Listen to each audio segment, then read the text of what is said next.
سڵاوی گەرمی خۆم و هاوکارانم پێشکەش بە هەمووی بنێرانی خۆشەویستی بەرنامەی چاوارەکان بەختەوەرین کە جارێک تر بە بەرنامەیەکتر لە خزمەت ئێوە بنێرانی ئازیز و خۆشەویستین. هەژاری لە ئێران شنانە دەبێتەوە تەوەری ئەم جارەی بەرنامەی چاوارەکانە. سەرەتا وەک نەریتی هەمیشەی بەرنامەکانمان چەند هەواڵێک دەبینین و دواتر دەگەڕێنەوە بۆ لاتان.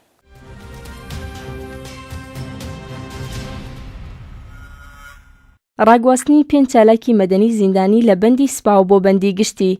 بەرپرسانی زیندان گوشار بۆ چالاکانی مەدەنی دێنن کە چاوپێکەوتنی تلڤیزیۆنی ئەنجام بدەن. بەپێی هەواڵی هێرانە، ئاتینا دائیمی چالاکی مەدەنی کە 19 بەفرانبەر بە هێرشکردنە سەری لەلایەن هێزەکانی سپاوە دەست بەسەر کرابوو، زیاتر لە 3 مانگە لە ژوورە تاکە کەسیەکانی بەندی 2 ئەلفی سپا بەسەر دەبات و لە ڕۆژی دووشەممە 29 بەفرانبەردا بۆ بەندی ژنانی نەسوانی زیندانی ئێڤین گواسترایەوە. ناوبراو لەو ماوەیەدا لەژێر گوشاردا بووە تاکو پەیوەندی خۆی لەگەڵ ئەحمەد شەهید ڕێپۆرتەری تایبەتی مافی برۆڤ نەتەوە یەکگرتوەکان و ئەستۆ بگرێت. هەروەها ئومید عەلیشناس کە 13 خەرمانان دەست بەسەر کرابوو، وێڕەی ئاسۆ ڕۆستەمی و عەلی نووری کە لە ڕێکەوتی 16 ڕەزبەت دەست بەسەر کرابوون و محەممەد سعیدی حوسێنی زادەی مەوحید کە 23 ڕەزبەت دەست بەسەر کرابوون لە بەندی 2 ئەلف بۆ بەندی 8 زیندانی ئێڤین گواسترانەوە. جێگەی ئاماژەیە ئاسۆ ڕۆستەمی و عەلی نووری پاش بەشداریکردن لە ڕێپێوانێک کە بۆ پشتیوانی لە خەڵکی کۆبانەی سازدرابوو دەست بەسەر کران. هەروەها ئێستاکەش ئارەش سادقی و مەجید مقەدەم ئەو دوو چالاکە مەدەنیە لە بەندی 2 ئەلفی سپا لە ژوورە تاکە کەسیەکاندا بەسەر دەبن و لە ژێر گوشارێکی زۆردان بۆ ئەوەی چاوپێکەوتنی تەلەڤیزیۆنی لەگەڵدا بکەن.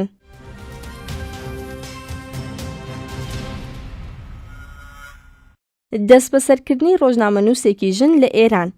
دەستگا ئەمنیەتەکانی کۆماری ئیسلامی ڕۆژنامەنووس و چالەکێکی خوێندکاری ژن دەست بەسەر دەکەن. بەپێی هەواڵی ئیلنا، زارا خەندان ڕۆژی دووشەممە 29 بەفرانبەر پاش ئەوەی ژمارەیەک لە هێزە ئەمنیەتەکان سەردانی ماڵەکەی دەکەن، پاش پشکنینی ماڵەکەی ناوبراو لەگەڵ خۆیان بۆ شوێنێکی نادیار دەگوازنەوە. وەک سەرچاوەی هەواڵەکە باسی کردووە، تا ئێستاکە هۆکاری دەست بەسەرکردن و شوێنی ڕاگیرانی ئەم ڕۆژنامەنووسە ژنە نادیارە. زارا خەندان پێشووتر بەهۆی چالاکی خوێندکاری بۆ ماوەیەک لە خوێندن بێبەش کراوە.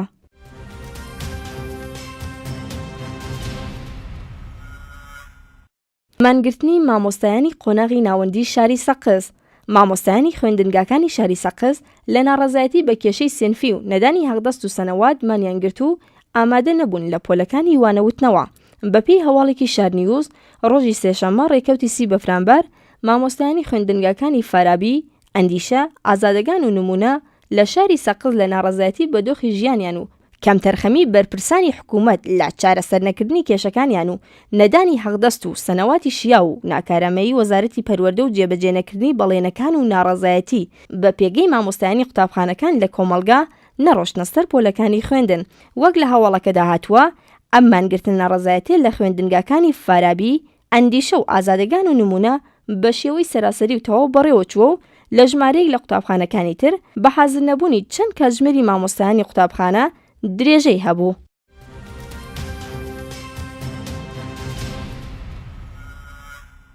ڕێژەی ژنانی سەرشەقامی توشبوو بە ئەیدز لە ئێران ڕوو لە زیادبوونە. دووهەمین هۆکاری سەرەکی پەرەسەندنی نەخۆشی ئەیدز لە ئێران پەیوەندی جنسیە. ژنانی سەرشەقام لەم نێوانەدا پشکی زۆریان بەرکەوتووە. بەپێی دوایین ئاماری ڕسمی کە لەلایەن وەزارەتی بێداشتەوە ڕاگەیەندراوە، تاکو مانگی سەرماوەزی ساڵی 93 ڕێژەیەکی 28663 کەس وەک توشبووان بە ڤیرۆسی ئەیدز تۆمار کراوە. بەڵام وەزارەتی بێداشت ڕایگەیاندووە بەراورد دەکرێت کە ئاماری ڕاستەقینە 3 بەرابەری ئەو ڕێژەیە بێت، واتە 85000 کەس. بەپێی و ئامارەی 1 لە 3 کۆی گشتی توشبووان بە ڤیرۆسی ئەیدز لە ئێران ژنان پێکی دێنن. هۆکاری سەرەکی توشبوونیان پەیوەندی جنسی کنترۆڵ نەکراوە. راپۆرتی کارناسان لەمەڕ ئاماری توشبوانی ئەو نەخۆشیە لە لێوان ژنانی سەرشەقام ڕوو لە پەرەسەندنە. یەکەمین جار راپۆرتی پەیوەندیدار بە نەخۆشی ئەیدز لە ئێران ساڵی 65 بڵاو کرایەوە. لەو کاتەوە تا ئێستا ڕێکخراوەکانی بەرپرس ئاماری ناڕاست و جیاواز لەو بارەیەوە بڵاو دەکەنەوە.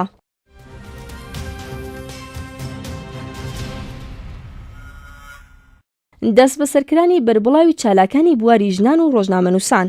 ئیتلاعاتی سپەی پاسداران لە ماوەی 1 هەوتوی ڕابردوو دەستی داوەتە دەست بەسەرکردنی بەربڵاوی چالاکان و ڕۆژنامەنووسان لەو زنجیرەیە دەست بەسەرکران و 6 کەس لە ڕۆژنامەنووسان و چالاکانی خوێندکاری و چالاکانی بواری ژنان دەست بەسەرکراون و هەروەها لە ڕێگەی پەیوەندی تەلەفۆنیەوە دەستیان کردووە بە ترساندن و هەڕەشە و بانکێشتی ژمارەیەکی دیکە لە چالاکانی ژن. بەپێی هەواڵی هێرانە، لە ماوەی ڕۆژانی ڕابردوودا ژمارەیەک لە چالاکانی خوێندکاری و چالاکانی بواری ژنان لەلایەن ئیتلاعاتی سپاوە دەست بەسەر کراون. یەکەمین دەست بەسەر دەگەڕێتەوە بۆ فریشتە تووسی، چالاکی خوێندکاری زانستکەی ئەلامە و ڕۆژنامەنووس، هاوسەری ناوبراوی سەجاد دەرویشی، چالاکی پێشووی خوێندکاری هەر ئەم زانکۆیە بووە کە نزیک بە 1 لەوە پێش لەلایەن هێزەکانی ئیتلاعاتی سپای پاسدارانەوە هەڵدەکوتنە سەر ماڵەکان و سەرەڕای دەست بەسەرکردنی کەلوپە لە شەخسیەکانیان لەگەڵ خۆیان بردووە. هەروەها لە درێژەی دەست بەسەرکردنەکانی ئیتلاعاتی سپای پاسداران، پەرستوو بیرراوەند، ڕۆژنامەنووس و چالاکی بواری ژنان لە ماڵی خۆیدا بەبێ بێڵگەی دادگا دەست بەسەر کرا. لە درێژەی ئەم زنجیرە دەست بەسەرکردانەدا هێزەکانی ئیتلاعاتی سپا هێرشیان کردە سەر ماڵی سەها مورتەزایی و دەست بەسەریان کرد. سەها مورتەزایی لە چالاکانی خوێندکاری زانستکەی پیشەسازی سەنعەتی ئەمیر کەبیر ڕۆژی دووشەمە 29 بەفرامبەر ئازادکرا و جارێکی تر ڕۆژی سێشەمە 30 بەفرامبەر پاستەردانی بۆ دادگای ئینقلاب دەست بەسەر و ڕەوانەی زیندان کرا. وەک سەرچاوی هەواڵەکە باسی دەکات، جارێکی تر هێزەکانی سپا هێرش دەکەنە سەر ماڵی زەهرا خەندان و ناوبراو دەست بەسەر دەکەن. زەهرا خەندان لە چالاکانی پێشووی خوێندکاری زانستکەی پیشەسازی ئەمیر کەبیر بووە کە لە ماڵپەری ئیننا و ڕۆژنامەی ئێعتمادی پێشوو چالاکی ڕۆژنامەوانی بووە. شایانی باسا لەم زنجیرە دەست بەسەرکرانەدا کەلوپەلی شخصی دەست بەسەرکراوانیش لەلایەن هێزەکانی سپاوە زەوت کراوە. پێویستە بوو وترێ هێزەکانی سپای پاسداران تەنیا بەگرتنی ئەم چەند چالاکە نەوەستان و وەک باز دەکرێت بەردەوامن لە هەڕەشە و بانکردنی چالاکانی ژنان بۆ دەستگا ئەمنیەتیە پەیوەندیدارەکان. وەک چەند کەس لە بانکراوان باسییان کردووە، هێزەکانی سپای پاسداران زیاترین گوشارەکان لە ماڕ باشدارکردنی لە کۆبوونەوەکانی دژی ئەسید پژاندن و ڕۆشتن بۆ نەو یاریگاکان بووە بە مەبەستی بینینی یاری واڵیباڵ.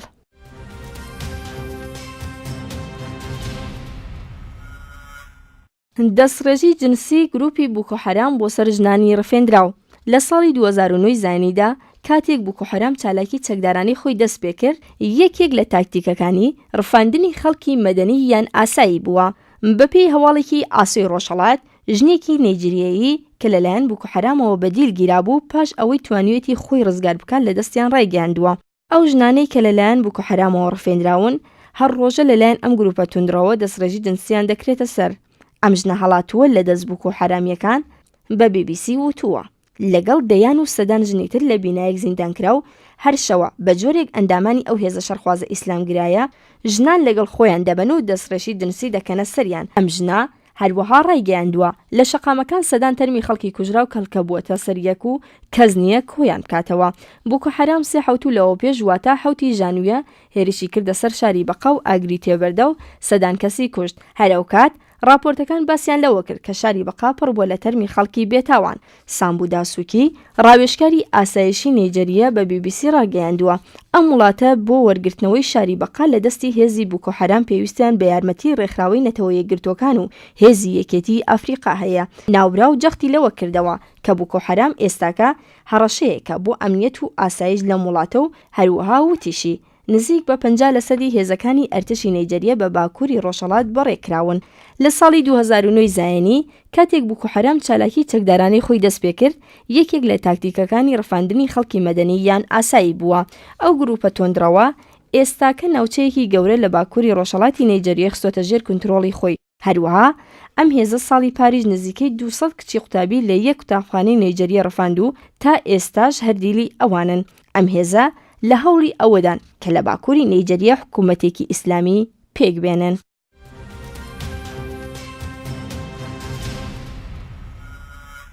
پتر لە 80% ژنانی سەرپەرستی بنەماڵە بێکارن. جێگری حەسەن ڕوحانی لەبارەی ژنان و بنەماڵەوە دەڵێت کە زیاتر لە 80% سەرپەرستی بنەماڵە لە ئێران بێکارن و ئەم قسانەش لە کاتێکدایە کە کۆماری ئیسلامی هەموو جۆرە ڕێگەکانی لە گەشەی ژنان گرتووە. بەپێی هەواڵەکان شەهین دوخت مەولاویردی جێگری سەرۆکۆماری لەمەڕ کاروباری ژنان و بنەماڵە ڕایگەیاندووە 82% ژنان سەرپەرستی بنەماڵە بێکارن. ئەمەش لە حاڵێکدایە کە بە پێی دوایین ئاماری ڕسمی نرخی بێکاری ژنان لە بەراورد لەگەڵ پیاوەندا دوو بەرابەر و نیوە. ناوبراو لەکردنەوەی ڕێوڕسمی پێشانگای دیەی کاروکاسپی دەڵێت هەژاری ژنان لە ئێران تەنیا لەبارەی ئابوووریەوە نییە، لایەنی کۆمەڵایەتی زۆر گرنگە. وەک باز دەکرێت توانامەندی ژنان و ئاڵۆگۆڕی بنەڕەتی بۆ خەبات دژی هەژاری کۆمەلگا زۆر پێویستە.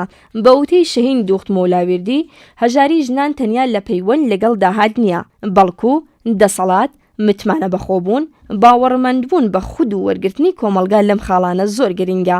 ئەو بەرپرسەی بەشداری ژنان لە هەڵبژاردن و ئەندامبوون لە حیزب و ڕێکخراوەکان لەو ڕێگایانە دەزانێت کە لە پەرەسەندنی توانامەندنی سیاسی ژنان زۆر کاریگەری دادەنێت.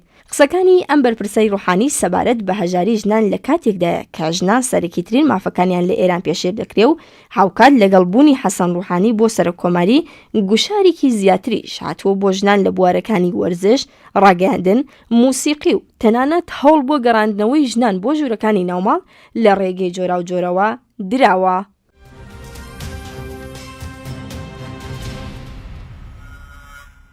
نرخی بێکاری ژنانی تەمەن 15 تا 30 ساڵە لە ئێران زۆر لە خواردتر لە وڵاتانی ڕۆژئاوایی. هەرە ئامارە نیشان دەدات کە بارودۆخی کار و پیشەی ژنان لە ئێراندا هیچ باش نییە و ژنانەبوونەوەی هەژاری لە ئێران چەند قات بەرز بۆتەوە. نەبوونی هاوخشتێتی ڕەگەزێتی یەکێک لە گرفتەکانی بازاری کار لە ئێرانە. بارودۆخی بێکاری دەرچوانی زانستگاکان لە کەسانی کەم خوێندەوار قەیراناویترەوە بەپێی ئەو زانیارانی کە لە بەردەستدایە نرخی بێکاری دەرچوانی زانستگایی چەندین قاتی کەم خوێندەوار و نەخوێندەوار زیاترە. بەپێی ئەو ئامارانەی لە هاوینی ساڵی 1393 هەیە نرخی بێکاری ژنان سێ بەرابەری پیاوانی تەمەن 15 تا 24 ساڵە بە واتەیە کە ژنان 42.8 لە سەد و پیاوان لەو ئاستەی تەمەنیاندا بە 21.9 لە سەد گەیشتووە. ئەو پیاوانەی کە تەمەنیان لە 15 ساڵ بۆ سەرەوەیە و 49 ساعت لە هەفتەدا کار دەکەن دەگاتە 42.3 لە سەد و بۆ ژنان 13.3 لە سەد بڵاوبووەوە. ئەوە ئەو ئامارانەیە کە لە ئێران بڵاوبووەوە، بەڵام بەپێی سەرچاوە ڕسمیەکانی ناوەندی ئامارهێران لە ناو ژناندا سێ بەرابەر لە پیاوانە. ناوەندی ئاماری ئێران وتوێتی کە 24 میلیۆن کەسی چالاکبوونی هەیە کە کار دەکەن و 40 میلیۆن کەسی دیکەش بەپێی پێوەرەکانی کار بە ناچالاک ناوی لێناون. ئەگەر ئاماری کەسانی بە ساڵات و منداڵانی ژێر 18 ساڵی لێکەم بکەین دەبێت بپرسین ئەو حەشیمەتە ناچالاکە لەکوێیە بژێوی ژیانی خۆیان بەدەستهێنن. ڕەنگ بێت بۆ زانینی داهات و تێپەڕاندنی ژیانی بەشێک لەو حەشیمەتە ناچالاکەی سەر و 18 ساڵ دەبێت سەردانی کارگە بچووکەکانی نایاسایی و ناماڵەکان و کارکردنی کاتی، قاچاغی، کۆڵبەری، کۆیلی جنسیەتی، چالاکی هونەری بچوو، کرێکاری، خزمەتگوزاری ناماڵ بگێڕین لە کۆی گشتی شوێنپێی بەشێک لەو حەشیمەتە ناچالاکە دەتوانین لە ئابووری ناڕەسمی بدۆزینەوە. بازاری ناڕەسمی بەهۆی نەبوونی بیمەی دەرمانی، بیمەی بێکاری و بیمەی خانێنیشتنی وەروەها نەبوونی ساعەتی کارێکی یاسایی هەفتانە و بەبێ لە بەرچاوگرتنی تەمەنی کرێکاران بەگرا زۆر بازاری زیاترە و بەسووترە و خەڵک زیاتر ڕووی تێدەکەن.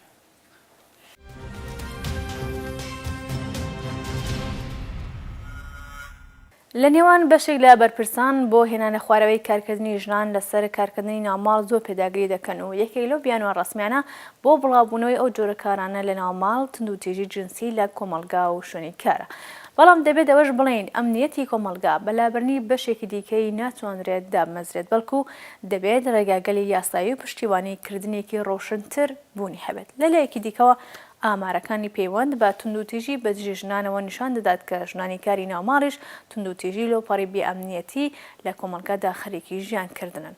لە ڕووکاری ئەوەی کە بە بیانووی تندوتیژی لە شوێنی کار، نارنەوەی ژنانبوونەوە و کونجی ماڵەکان و کاری ناوماڵ هەڵاتن لە وەڵامدانەوە بە کێشەکانی ژنان و نەبوونی هیچ ئەمنیەتێک بۆ ژنان گرفتگرێکی دیکەی وەکو ئەسیب پژاندن و لێدانیان بە چەقۆ و تەقەکردنیان بە تفەنگی ساچمەیی کە نمونەگەلێکن لاسوکەوتی نادروست و توند ئامێز بە دژی ژنان جا لە ژنان بۆ ئەنجامدانی هەموو جۆرە ئارکێکی خۆی پێدەنێتە ناو پرۆسەی گشتی کۆمەلگا.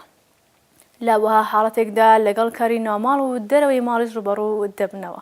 لەلایەکی ترەوە بە تەسکردنەوەی خوێندن لە ڕشتەکانی فەنی لە زانستگاکان دەست بەجێ بازارەکانی کاری بۆ ژنان بەرتەسکتر کردوێتەوە و بە لە بەرچاوگرتنی ئەم کەشە داسەپاوەی گەمارۆکان و دابازنی سەرسوڕهێنەری نرخینەوەت بارودۆخی داهاتی خەڵکی دژوارتر لە جاران کردوێتەوە و بێبەشکردنی ژنان لە بازارە ڕسمی کار چەوسانەوەیەکی ئاشکرا و چەند قاتە. هەلۆ پەیوەندێدا لەگەڵ تەوەری بەرنامەکەمان توێژێکمان ئەنجامنەوە لەگەڵ یەکێک لە چالاکانی سیاسی و چەند پرسیارێکمان ئاراستەی ئەم بەڕێز دەکردو. یەکەم پرسیارمەوەی کە وەک لە هەواڵەکاندا باز دەکرێت هەژاری لە ئێران ژنانە بۆتەوە، هۆکاری ئەم دیاردەیە چییە و بۆچی دەگەڕێتەوە؟ هەروە گەزانن لە ئێران ژێر دەسەڵاتی کۆماری ئیسلامیدا ژنان وەکو هەموو چینەکانی ناو کۆمەڵ ئەکەونە بەر زڵم و خۆیان بۆیە کار بۆ ژنان لە ئێرانی کۆماری ئیسلامیدا بووەتە بەشێ لە گرفتەکانی ئەو کۆمەڵگا. هەروەکە خودی ڕەسانەکانی کۆماری ئیسلامی باسییان کردووە زیاتر لە 80% لە ژنانی ناو ئەو کۆمەڵگا بێکارن. ئەو بێکاریە خۆی هەڵ ئەگەڕێتەوە بۆەوە ئایا چ نەو کارێ پێوان پێیان وهایە گەر ژن لە ماڵ بێت حتمما ئەو بە بێکاری بۆی حسابەکەن، بەڵام ئەووانیە ژنان لە ئێراندا خۆیان ڕۆژانە دەگەن منداڵداری کاری ناوماڵ ئەمانە بەشێکن لە کاری ژنان لەو کۆمەڵگادا. بەڵام ئەم کارە بۆچی پێیان ێژن ژنانی بێکار لەو کۆمەڵگات؟ بۆ ژنان کاریگەری بێحەق و مزی ئەو کۆمەڵگانە. ژنان لە کونجی ماڵ خەریکی ئاشپەزین، ژنان لە ماڵ خەریکی منداڵدارین. حکوومەتی کۆماری ئیسلامی یا دەسەڵاتداری ئەو نۆ دەسەڵاتدارە ئەمە بەکار نازانێت، لە حاڵێک ئەمە کارە وە ژنان ڕۆژانە خۆیانی پێوە مەشغوڵەکەن. هەژاری لە ناو ژنان لە ئێراندا ئەبێتە ئەوە کە بێحەقن یانە بێمزدن، ئەتوانیت لە چەند زەمینەوە قابلە بەرڕەسی بێت. یەکەم ئەوە کە بەپێی حاکمیەتی نظامی ئیسلامی و بەپێی ئەو دابوونەریتە پیا و سالاریە کە لە کۆمەلگا هەیە نیان هێشتووە ژنان لە بازاری تەولیددا دەخالەتگەر بن، بۆیە هەژاری بە خۆیانەوە دەبینن. ئەگەر حسابی بکەیت لە کشوەرهای پێشرەفتەیە دنیادا ژنان کە وەختە خەریکن منداڵداریەکەن لە کار بۆیان حساوەکرێت و لە داهاتوودا جز و کار لە حکوومەتدا بۆیان حسابەکە. بەڵام بۆچی ژنان هەژارن لە کۆمەڵگا؟ یەکەم ئەوەیە کە حاکمیەتی دینی و حاکمیەتە مەذهبی بووەتە پاڵپشت بۆ حاکمیەتە پیاوسەرانی کە نێڵن ژنان لە کونجی ماڵدا بێنە دەرەوە بێنە بازاڕی تەولید و بێن دەبێت دەخالەتگەر بن. ئەم نەو هەژاریانە ژنانی بروەتن ئاستێکە دەتوانی تەئسیراتی زۆری حتا لەسەر کۆمەلگا و لەسەر خود دەژنان. ئەگەر دەبینی کۆمەلگایەک فەقیرە و کۆمەلگای ئێران دیارەکە نیوەی ئەو کۆمەلگا لە ماڵەوە لە ئەمری تەولید و لە ئەمری کارکردنی اقتصادی وڵاتە بێبەشن. طبعاً هەر وڵاتێکە ژنان نەهات لە بازاڕە کار و کاریان نەکردەوێت ئەو وڵاتە جز و فەقیر حساوە بێت. بۆچی؟ بۆ نیوەی کار لە ماڵەوە خەوتووە نایەڵێ بێ شکوفا بێت و ئەمە هەژاری بەخۆیەوە بینێ. لە وەختێکە کە ژن هەژار بێت تابان کۆمەلگاکەی هەژارێ. هەژاری ژنان بووەتە بەشێک لە ژیانی ڕۆژانەی خەڵکی ئەو شوێنانە کە حاکمیەتی ئیسلامی یا حاکمیەتی پیاوسالاری بەخۆیەوە بێت. بۆیە لەگدا هەتاکو ئیستا ژنان هەر لە ماڵ خەریک کارکردن بوون، حتا لە دێهاتەکان ئەو ژنانە لەگەڵ پیاوەکانیان کاریان کردووە و لە ئەمرە اقتصادی ماڵەکەیان خۆیان دەخیل بوون، بەڵام ئەمە بەکار بۆیان حساب ناکەن. بۆچی؟ بۆیە ئەوانە کاریگەری بێحەق و مزن بە کوردی یا کاریگەری بێدەست مزدن، لە ئاخر کارەکانیاندا ئەوان هیچ حەقێ دەریافت ناکەن. ئەوە ئەبینێت لە داهاتووشە تەئسیرات منفی لەسەر ڕۆحیان، لەسەر ئەفکاریان، حتا لەسەر ئیستعدادەکانیان تەئسیر دانێت. ژنان کە لە ماڵن دەبینی تا وەختێک لە ماڵن یا تحت ئەمرە باوکن یا تحت ئەمرە بران ناتوانن هیچ گونە تەسمیمگیرییان نیە. بۆچی؟ بۆ ئەوان لە بوارە اقتصادی و خۆیان خودکەفانین، یان خۆیان اقتصادینین، مەجبورن باوکیان حتا هەر جۆرێکە مەیلیان بێت لەگەڵیان معاملە دەکەن. وەختێکیش کە گەورە بن و هەڵ ژیانی ئیشتراکی پێکتێرن لەبەرەوە کە ژنان داهاتیان نییە، لەبەرەوە ژنان ناتوانن لە نظر اقتصادی و زەعیفن ناتوان حتا تەسمیمگیری ژیانی ئیشتراکیشکن. ئەمە هەرچون کە ماوەکە کورتە کە لە ماوەکەتان ناکرێت کە دانە لەسەر ئەوانە ئێمە قسە بکەین کە ئەوانە چەندە تەئسیراتی لەسەر ئەو کۆمەلگا دەبینێتەوە. حتا وەختێکە ژنان ئەچن ژیانی ئیشتراکیش پێکتێرن، طبعاً هەر لە بیاشات دووچار ئەو نەوە هەژاریە دەبن و خاستە خۆیان تەسمیمگیری ناکەن، بە خاستە خۆیان ناتوانین انتخاب بکەن، بە خاستە خۆیان ناتوان نیازهای ئەوەڵی خۆیانیان دابین بکەن. لە حاڵەکان نیروی کار ئەوان ڕۆژانە سەرف ئەبێت، سەرفی منداڵداریە بێمە خۆی کارە، سەرفی ئاشپەزی لە ماڵە بێمە خۆی کارە. بەڵام حاکمیەتی پیاوسالارانە و حاکمیەتی دینی نایڵێ ئەو نیروە کارە بێتە ناو بازاڕی کار و لەوێ شکوفا بێت. طبعاً وەک کۆیلە و بەردە لە ماڵ ئیستفادەی لەکەن. حتا ئەم نەوعە بێکاریانە تەئسیراتی ڕۆحی و تەئسیراتی شخصیەتی لەسەر ژنانی ئەو کۆمەلگا ڕۆژانە بەچاوی بینی. بۆچی ژنان سەرڕای تندوتیژی و گرفت لە ناو ماڵدا لە بازاڕەکانی کاریشدا بەرەوڕووی وەها کردەوە گەلێک دەبنەوە؟ بۆچی ژنان سەرڕایەوە کە لە ماڵدا تندوتیژی لەگەڵیان دەکرێت لە بازاڕی کاریشدا تەمان دڵبڕووی ئەو تندوتیژە دەبنەوە. بۆ ئەوانە کێن کە لە بازاڕی کاردا مەگەر ئەوانە نین کە لە ماڵان دەچنە دەر هەر ئەو پیاوانە هەر ئەو ساحێبکارانە کە لە ماڵ تندوتیژیان هەکەن تەمان لە بازاڕی کاری شایکن. چەندین جەنبە یەک ئەوەسە کە حاکمیەتی دینی پاڵپشتە ساحێبکارانن پاڵپشتە سەرمایەدارانن بۆ ئەوە نیروی کاری ئەرزانی ژنان لەو کۆمەڵگا بەفیڕە بدەن. ئەوەسە کە ژنان هەر لە منداڵی و پیانێژن بۆتان نییە لە بچنە دەرە بۆتان نییە لە نوعی کار حتا حجاب ئیسلامی بۆتە لەمپەر لە بەرابەر بڕێکارەکانە حتا لە نوعی کار بەهۆیەوە کە ئەوە حکوومەتێکی ئیسلامیە بۆ ژنان مەمنوعە ناکرێ ژنان لەو نوعکارانە کار بکەن ئەو شخۆی نوعی تندوتیژی ئەم تندوتیژانە لەناو بازاڕە کارە ئەتوانی لە جەنبەهای مختلف و بەڕەسی بوون. یەکێکی ئەوەسە کە نیروی کار ئەرزان ئەوان بە لە ناو بازاڕی کارە.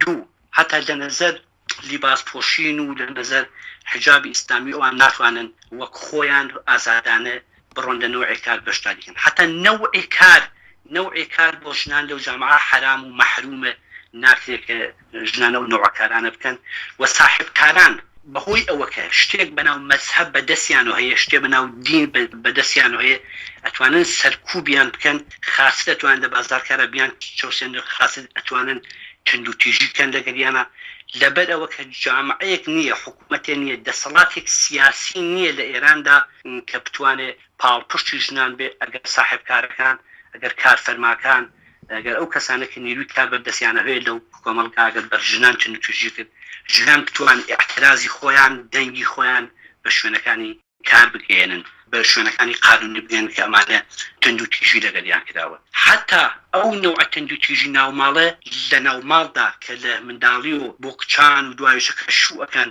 ئەو نوع تندوتیژیانە کەماکان لە ناو جامعەدا ڕنگ دەداتەوە ئەو ڕنگدانەوە بە نەحوی ئەیان چەوسێنەوە حتا ئەتوانین تۆ ئیشارە بە نوعێک کاریشکەی لە ئێراندا ژنان بەرەو نوعێک حتا ئازاری جنسی ئەیان چەوسێنەوە کەگەن هاکر لێدا بە وردی منەوانە زەبەرەوەکەم بەنامەکە کوتەمەتی کەتیکە ئەوانتە بۆ باسکەم لە کولا حاکمیەتە کە لە ئێراندا هەیە لەناو نظامە دینیە هەیە ڕنگدانەوە و دەنگدانەوەی لەسەر تندوتیژی لەناو هازاری کاردا بۆ ژنان خۆی دەبینێتەوە.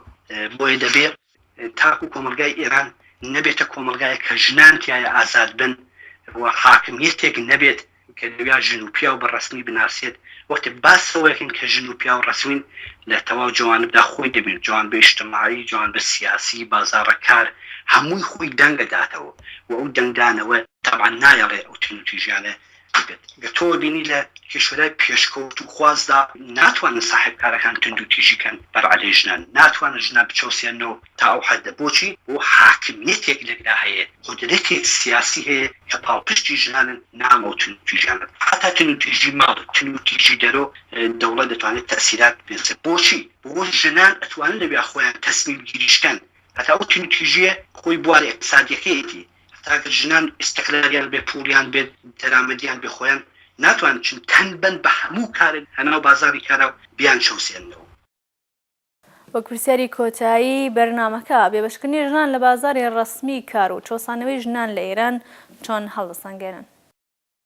ئەمەیە کە وەختێک ژنان لە بازاری کاردا خۆیان نابینەوە وەختێ ژنان لە تەولیددا خۆیان نابینەوە وەختێ ژنان لە بێبەشی اقتصادیدا خۆیان دەبیننەوە ئەمە تەبعاً تەئسیر دەکات لەسەر کۆمەڵگا ئەتوانی ئاوا بەڕەسیکەی. ژنانێکە ناتوانن بێبەشن لە بازار لە اقتصادی ڕەسمی ئەمەسەکە ژنان بۆ خۆیان تواناییان نییە ژنان بۆ خۆیان ناتوانن ئازادانە ئیستعدادەکانیان بخەنە گەڕ لە کۆمەڵگاوە ئیستفادەی لێ بکەن.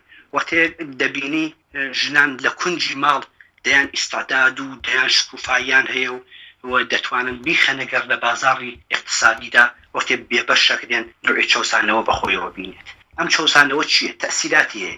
یەکەم لەسەر ڕۆحی خود ژنان چەندە خۆیان بە کەم ئەبینن وەختی ناتوانن بێن بە فەرز بن بە ڕاندە تاکسی بە فەرز بن بە کارفەرما فەرز بچندە کاری اقتصادیدا دەخاڵەتکەن بن بە مهندسێک چندە پرۆژەیەکی اقتصادی گەورەدا کارکەن ئەمانە چەندە لە نەزەر ڕۆحی و ئەو ژنانە بینێ لە حاڵەکە ئەتوانن بینین ئێمە لە ئوروپا ژیانەکەی نبینین ژنان مدیرن، ژنان دەسەڵاتدارن، ژنان سەر و کۆمارن، ژنان هەموو شتێکنا لەم وڵاتانە چەندە تەسیراتیان و چەندە وڵاتەکان بەخۆش حتا خود دەم ئوروپایانە باسەکەن ژن کارای کلیدی ئەم وڵاتە هاوێتە ژنان و بۆ ژنان ڕۆحیەی نەرمتر وەک پیاوان خشنین حەزەکەن جامعەیەک خۆش و ڕەفا و ئیمکانات بۆ کۆمەڵگاکە پێکبێنن وەختە ژنان ئادەم هەموو وەزعیەتە خۆشە بێبەش ئەکرێن ئەچۆسێنەوە طبعاً تەسیراتە منفی لەسەر ڕۆحیان و دان بێبەشکردن ژنان لە بازاڕە کاردا ئەتوانێت حتا تەسیرات لەسەر منداڵەکانی کە بەخێویەکە دای بنێت چونکە گەن منە ئەگەر ژنێک توانێت لە نظر ئابووری و باش بێت وەزی اقتصادی باش بێت زۆر ئەتوانێت کە بەسەر منداڵەکانی و تەسیرات دانیشتی باشیان بۆ بکرێت بیانێت لە لەو شوێنانەکە زیاتر ئێستادار مناڵەکانی خۆی تیابینێتەوە زیاتر شکۆفایان با ناتوانێت چونکە بێبەشە لە بازاری کاردا بێبەشی ژنان لە بازاری کاردا تەمان تەسیراتی لەسەر خود لە کۆمەڵگاکەی شەیە تۆگەر کۆمەڵگایە ژنانی تیانە بێ لە بازارە کاردا ئەو کۆمەلگای فەقیرە نیوەی سەرمایەی تەولیدی یەک جامعە لە ماڵۆ خەوتووە و ئیستفادەی لێ ناکرێت اتفاقاً ئەمە بە جامعەی پیاوسەلاری حتماً ئەم تەئکیدەوەسە ئەگەر ژنان بە تەنیا خۆیان لە ماڵۆ بن و نێنە بازار کارکەن حتا لەسەر پیاوەکان سەنگینیەکە ئەگەر ژن و پیاو بە هەردووکیان لە بازار کار بن حتا بۆ ژیانی ڕۆژانەی خۆیان ئەتوانێت چەندە تەسیراتی ببێت ژیانە باشتر خۆشتر وتە نەتەنها بۆ مەسەلەی ئابووری وتە ژنان تێنە بازاری کار وتە تێنە تەولید دنیای تازەترە بینن واقعیت تازەترە بینن لەسەر ئەوزاع فکریان لەسەر ئەوزاع سیاسیان ئەتوان زیاتر تەشخیص ببن بۆیە بێبەشکردنی ژنان لە بازاری کارە ئەتوانێت گەلێک ئاسەواری خراپی لەسەر خۆیەوە ببینێت بۆیە حتا وەکە ژنان ئەبینیت وەکە پیر ئەبن ئەلۆ کۆمەڵگای ئێمە قدرەتیان نیە لە ماڵۆ مناڵ بەخێوکەن و ئاشپەزیکەن بۆ پیاوان ئەخرێنە کۆنجێک لە شوێنێک بە قەوری قەدیمی بەشکەم خەڵت لە ڕێخوادا کۆمێکی پێ بکاو ژیانی دابین تۆزە هەموو ژنێک کە ئیسەر تۆ بینێ خۆی ئەبینەوەتە نییە لە بازاری کارەدا لە داهاتوە بۆ خۆی بین بەڵام ئەگەر لە بازاری کارە بێ لە داهاتوە ئەتوانێت لە خەدەماتە وڵاتە ئیسفادەکە لە بیمەی بێکاریە وڵاتە ئیسفادەکە بەڵام ئەوان بەداخەوە ژنان لە کۆمەڵگای ئێمە نیروی کارێکی زەحمەت کێشن بەڵام ئەو نیروکاری ئەوانە بێبەها و بێ ئەرزشە لەلای جامعەی پیاوسالاری و جامعەی دینی و بە نەزەرم من هەر ژنان زیاتر لە بازاری اقتصادی خۆیان ببینەوە زیاتر ئەو جامعە بەرەو پێشکەوتن و بەرەو ئازادی دەچێت. دەستخۆشی لە میانی بەرنامەی ئەم جارەی تەوارەکان دەکەین. نەبوونی سەرمایە کەمی داهاتی ئەرزی گرفتی بانکەکانی ئێران لە 8 ساڵی ڕابردوو نەبوونی کەرەستەی خاوی سەرەتایی نەبوونی ململانەی ئابووری بێکاری زۆر و گرفتگیرێکی لەم چەشنە سەرەکی ترین لەمپەڕەکانی بەردەم کار لە ئێران و گومانی تێدا نییە لەوەها بارودۆخێکدا ژنان سەرەکی ترین قوربانی بارودۆخی نالەباری ئابوورین لە ئێراندا.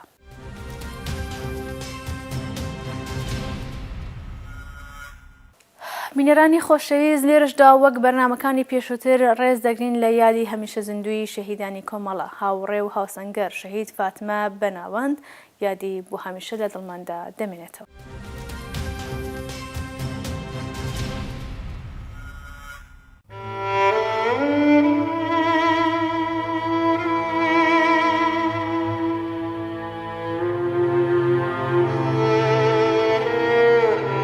هاوڕێ فاتمە ساڵی 1348 لە شاری نەغەدا لەدایک بوو.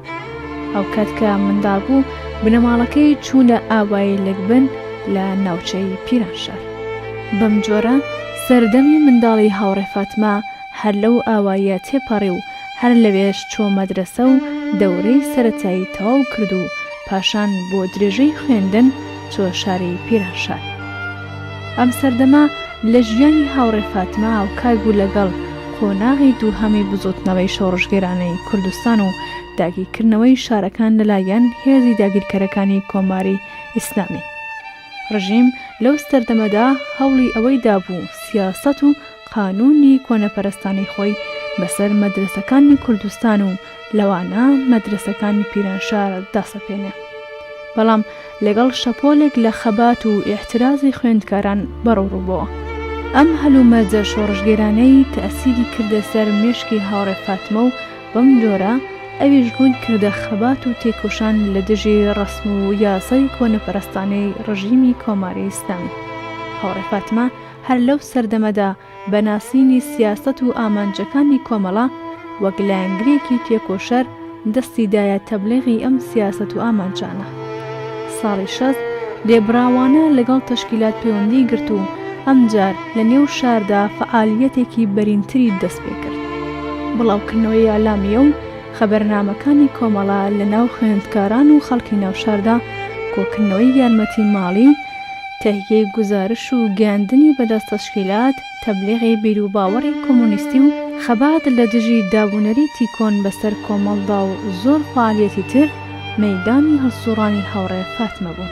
بەم جۆرە هاوڕێ فاتمە وەک تازەلاوێکی شۆڕژگێر هێز و توانای خۆی نابۆ پێناوی بەرەو پێشچوونی خەبات لە دژی نیزامی سەرمایەداری. ئەو کات بەهۆی هەڵسوڕانی بێوچانی لە مەدرسە لەلایەن خەهەرزینەبەکان و باقی بەکرێگیراوانی ڕژیم لێی مەشکوک بوون و چەندین جار باسجویان لێ کرد و هەڕەشەی ئیخراجیان لێ دەکرد. زستانی ساڵی 60 بۆ ماوەی ڕۆژێک لە مەدرسە بازداشتیان کرد و پاشان بۆ جاری دووهەم کە گیرا 2 ڕۆژ زیندانی کرا. بە تێپەڕبوونی زەمان زەینی هاوڕێ فاتمە زیاتر ڕۆشن بوو و لە خەباتی چینایەتی تێگەیشتنێکی قوڵتری بەدەستێنا. هاوڕێ فاتمە لە ماوەی ژیانی خەباتکارانەیدا تەنانەت ئەو کاتانەشکە لەگەڵ تەشکیلات پەیوەندی دەبسا ساتێک لە تەبلیغی سیاست و ئامانجی کۆمەڵە غافڵ نەدەبوو. مانگی گەڵاڕێزانی 65 لە شاری نەغەدا جارێکی تر لەلایەن بەکرێگیراوانی ڕژیمەوە گیرا و بۆ ماوەی 3 مانگ کەوتە بەر توندترین ئەشکەنجە و زێت و ئازاری جەلادانی ڕژیمەوە. بەڵام لەو ماوەیەدا هیچ هەوڵێکی ئەم جنایەتکارانە نەیتوانی زمانی ڕازداری ئەم لاوە شۆڕژگێرە بکاتەوە و بەم جۆرە هاوڕێ فاتمە بە مقاومەتێکی قارەمانانە بەرامبەر بە جەلادانی ڕژیم ڕاوەستا.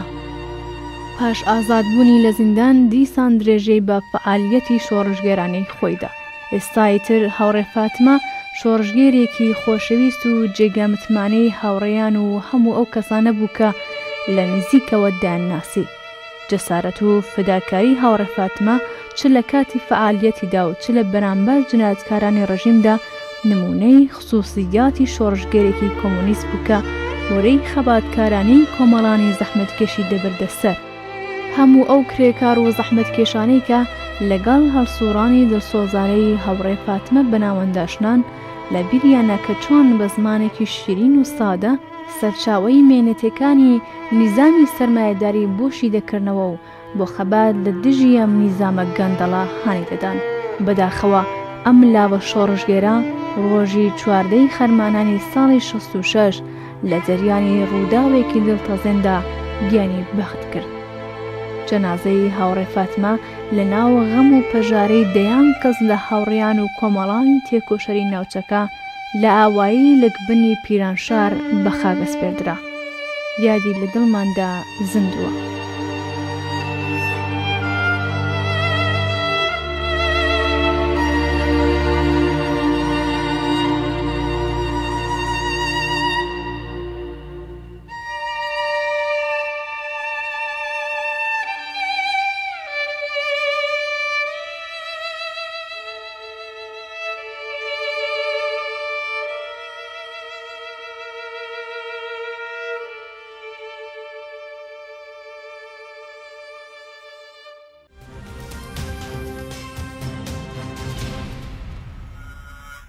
بینەرانی ئازیز هەر لێرەداوە بەم جۆرە گەیشتنە کۆتایی بەرنامەکە. هیوادارین کە باڕەخنەوە پرسیار و پێشنیارەکانتان بەرنامەکەمان دەوڵەمەند بکەن. تا بەرنامەیەکی دیکە و تەوەرێکی دیکە کات ساتێکی شاتان بۆ بە ئاوات دەخوازم. هەر شاد بژین.